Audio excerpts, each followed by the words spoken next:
Ready? Nasaan kayo mga kabataan na nagtataglay ng lakas at buhay? Sa aming mga ugat ay wala na't tumanan ang mga pagpupurong kalinis-linisan. Dahil narungisan na nitong kaisipan, lagablab sa puso'y unti-unting namamatay. Kabataan, kabataan, kayo'y aming hinihintay.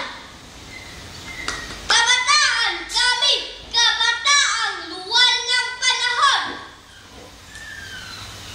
Kami ngayon ang sikat ng araw, ang buhay na tinig, ang sigla ng dugo. Kabataan, bagong henerasyon, bagong Filipino. Ngunit, ideya